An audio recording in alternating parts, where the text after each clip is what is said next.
کہ کہا جاتا تھا کہ یہ ترقی کی بنیاد بنے گا۔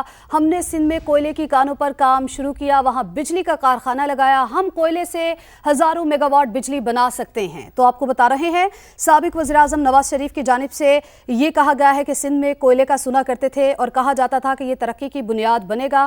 ہم نے سندھ میں کوئلے کی کانوں پر کام شروع کیا، وہاں بجلی کا کارخانہ لگایا، ہم کوئلے سے ہزاروں میگا واٹ بجلی بنا سکتے ہیں، ایسا نواز شریف کی جانب سے کہا گیا ہے۔ ان کی جانب سے یہ بھی کہا گیا کہ ہم نے سندھ میں کوئلے کی کانوں پر کام شروع کیا، ہم نے کوئلہ نکالنا شروع کیا، وہاں بجلی کا کارخانہ لگایا، ہم کوئلے سے ہزاروں میگا واٹ بجلی بنا سکتے ہیں۔ سابق وزیراعظم نواز شریف کی جانب سے یہ کہا گیا ہے۔ سندھ میں کوئلے کا سنا کرتے تھے، کہا جاتا تھا یہ ترقی کی بنیاد بنے گا، نواز شریف کی جانب سے یہ کہا گیا۔ اسی معاملے پر مزید بات کرتے ہیں سابق وزیر اعلیٰ سندھ مراد علی شاہ صاحب نے ہمیں جوائن کیا ہے۔ مراد صاحب آپ کو بہت شکریہ سما کو وقت دینے کا۔ کیا کہیں گے، نواز شریف کریڈٹ لے رہے ہیں کہ تھر کے کوئلے کو مسلم لیگ نون کی حکومت نے نکالا ہے؟ سب سے پہلے شکریہ میرا موقف لینے کا۔ میری نظر سے گزری ہے former prime minister Mian Nawaz Sharif صاحب کی گفتگو جو انہوں نے میڈیا کے ساتھ کی ہے مری میں۔ شروعات انہوں نے کی ہے کہ جی 50 سال سے تھر کے کوئلے کا سن رہے تھے، تو میرے خیال میں نواز شریف صاحب کی تھوڑی سی نالج میں اضافہ کر دوں کہ تھر کا کوئلہ 1991 میں دریافت ہوا تھا، جس کو ابھی 30-32 سال ہوئے۔ تو اگر 50 سال سے سن رہے تھے تو دوسرے کسی کو بھی بتا دیتے۔ خیر وہ بات اپنی طرف شاید ایک ایج کے بعد ہو جاتا ہے کہ 30 سال ہو گئے یا 50 سال ہو گئے، پتہ نہیں چلتا کہ کتنے سال گزر گئے ہیں۔ میں اس کی ہسٹری تھوڑی سی دے دیتا ہوں۔ جیسے میں نے بتایا 91 میں تھر کا کوئلہ دریافت ہوا، 92-93 میں جب پیپلز پارٹی گورنمنٹ آئی شہید محترمہ بے نظیر بھٹو کی ہدایت پہ، اس وقت کی صوبائی حکومت نے تھر کول اتھارٹی بنائی۔ 2 پاور پلانٹس کے 5280 میگا واٹ کا ایک تھا، یعنی 10,560 میگا واٹ کے پاور پلانٹس کے ایم او یو سائن کے۔ گارڈن وو ایک ہانگ کانگ کے انویسٹر تھے، ان کے ساتھ، اور کام ان پہ شہید محترمہ بے نظیر بھٹو نے خود تھر آ کے شروع کیا، اور ان کی اس وقت کی تقاریر موجود ہیں جب وہ کہہ رہی ہیں کہ جی انشاءاللہ تعالیٰ تھر سے ہم پورا پاکستان روشن کریں گے۔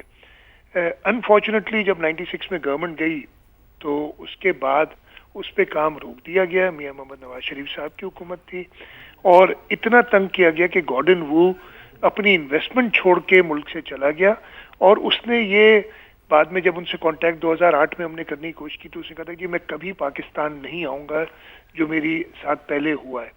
خیر 98 سے لے کے یعنی 97 سے لے کے اور 2008 تک میاں محمد نواز شریف صاحب کی حکومت تھی پہلے، پھر پرویز مشرف کی حکومت تھی، تھر پہ کوئی کام نہیں ہوا۔ 2008 میں جب پیپلز پارٹی آئی، جناب آصف علی زرداری صاحب صدر بنے، انہوں نے شہید محترمہ بے نظیر بھٹو کا ویژن لے کے آگے بڑھے۔ انہوں نے تھر کے اندر تھر کول انرجی بورڈ بنایا، سندھ اینگرو کول مائننگ کمپنی ہم نے اینگرو کے ساتھ مل کے حکومت سندھ نے بنائی، اور ہم نے کام شروع کیا۔ اس وقت کی وفاقی حکومت نے سپورٹ کیے 2008 سے 13 تک، اور وہ سپورٹ اس طریقے سے تھی کہ پاور سائٹ پہ وہ کام کر رہے تھے۔ تھر کول انرجی بورڈ میں صوبے اور وفاق دونوں کی نمائندگی تھی، اور آخر میں جانے سے پہلے، حکومت ختم ہونے سے پہلے، راجہ پرویز اشرف صاحب نے جو آخری اس میں ہچ تھی، یعنی ایک سوورن گارنٹی چاہیے تھی جو تھر کو قرضہ دے رہے تھے ان کی سپورٹ کے لیے، وہ بھی ان پرنسپل اگری کر کے چلے گئے۔ انفارچونیٹلی 2013 کی الیکشن کے بعد پاکستان پیپلز پارٹی حکومت میں نہیں آ سکی، وفاق میں صرف صوبے میں تھی۔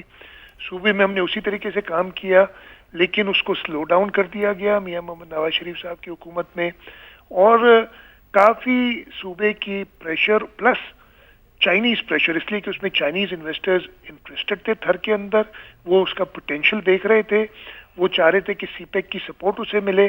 اس کے بعد انہوں نے سوورن گارنٹی جو کہ راجہ پرویز اشرف صاحب اگری کر کے چلے گئے تھے، وہ دی 2015 یا 16 میں، اور وہ بھی اس شرط پہ دی جو ایک انکانسٹیٹیوشنل ان کی ڈیمانڈ تھی کہ آپ لکھ کے دیں، یعنی حکومت سندھ لکھ کے دے کہ اگر یہ سوورن گارنٹی کال ہوتی ہے، یعنی پروجیکٹ پرفارم نہیں کرتا ہے اور حکومت پاکستان کو پیسے بھرنے پڑتے ہیں، تو ہم حکومت سندھ کے لوگوں کے جو شیئر ہے NFC کا، اس میں سے یہ پیسے کاٹ لیں گے، جو کہ نہایت ہی نامناسب تھی۔ لیکن پروجیکٹ کے لیے، پورے پاکستان کے لیے حکومت سندھ نے، پاکستان پیپلز پارٹی کی حکومت نے اس بات کو مانا، اور اس کے بعد وہ ساورن گارنٹی ہوئی. 2018 میں کوئلہ پہنچا. سب سے پہلے بلاول بھٹو زرداری صاحب کول مائننگ پٹ تک گئے جہاں کوئلہ دریافت ہوا تھا. پہلے 4 پاور پلانٹس لگ چکے ہیں وہاں پہ. پہلے 3 پاور پلانٹس کا افتتاح خود بلاول بھٹو زرداری صاحب نے کیا. چوتھے کا ہم شکر گزار ہیں, میاں شہباز شریف صاحب آئے تھے جب وہ پرائم منسٹر تھے تو بلاول بھٹو زرداری صاحب کے ساتھ, اور چوتھے پاور پلانٹ کا انہوں نے افتتاح کیا. تو اس سے پتہ چل جاتا ہے کریڈٹ لینا اپنی جگہ پہ, لیکن میرا خیال ہے تھوڑی سی یہ جو ہے حقیقتوں پہ مبنی بیان نہیں تھا. ہم سب خوش ہیں, یہ تھر کی بجلی جو ہے پورے پاکستان کو روشن کر رہی ہے. اس وقت تو یہ ساری کے ساری فیصلہ آباد چلی جاتی ہے نیشنل گرڈ کے تھرو, اور سندھ حکومت سندھ تھر کے لوگوں کے لیے بجلی مفت میں دیتی ہے. جو اسلام کوٹ کے کنزیومرز ہیں 200 یونٹ تک کے, ان کے پیسے سندھ حکومت خود دیتی ہے. سندھ حکومت نے اس لیے کہ یہ اثاثہ سندھ کے لوگوں کا ہے اور خاص طور پہ تھر کے لوگوں کا ہے, تو یہ تہیہ کیا کہ اس میں سے رائلٹی جو بھی ملے گی وہ رائلٹی سندھ حکومت تھر کے لوگوں پہ یعنی صرف تھر پارکر میں خرچ کرے گی. یہ ہم نے کنڈیشن ڈالی ہوئی ہے. تو یہ حقیقت ہے. اس پہ شہید محترمہ بے نظیر بھٹو کا ویژن تھا, آصف علی زرداری صاحب نے اس کو آگے بڑھایا, اور بلاول بھٹو زرداری صاحب نے ان پاور پلانٹس کا جیسے میں نے بتایا 4 میں سے 3 کا خود افتتاح کیا, چوتھے میں میاں شہباز شریف صاحب کے وہ ساتھ تھے, تب یہ مکمل ہوا ہے. تو میرا خیال ہے کہ اس لیول پہ آ کے حقیقت پہ مبنی بات کرنی چاہیے, اور اس سے کریڈیبلٹی خراب ہوتی ہے. میرا خیال ہے کہ اگر آپ اس پہ سب کو حیرت ہوئی ہوگی اس کلیم پہ, تو میرا یہی ان سے مشورہ ہے کہ جہاں پہ کریڈٹ ہو ڈیو وہ ضرور لیں, جہاں پہ نہیں ہو یہاں پہ بالکل نہیں ہے, نہ ہونے کے برابر ہے, تو وہ پھر ان کی کریڈیبلٹی اپنی خراب ہوتی ہے. ٹھیک ہے, ان کی کریڈیبلٹی خراب ہوتی ہے. نواز شریف کو حقیقت پر مبنی بات کرنی چاہیے. نواز شریف کا تھر پر کریڈٹ لینے کا بیان مناسب نہیں تھا. بلاول بھٹو نے پہلے 3 پاور پلانٹس کا افتتاح خود کیا. مراد علی شاہ صاحب ہمارے ساتھ موجود تھے, آپ کا بہت شکریہ سما کے لیے وقت نکالنے کا. تو ناظرین آپ کو اپڈیٹ کر رہے ہیں کہ سابق وزیراعظم نواز شریف کی جانب سے یہ کہا گیا ہے کہ سندھ میں کوئلے کا سنا کرتے تھے, کہا جاتا تھا یہ ترقی کی بنیاد بنے گا. ہم نے سندھ میں کوئلے کی کانوں پر کام شروع کیا, وہاں بجلی کا کارخانہ لگایا, ہم کوئلے سے ہزاروں میگا واٹ بجلی بنا سکتے ہیں.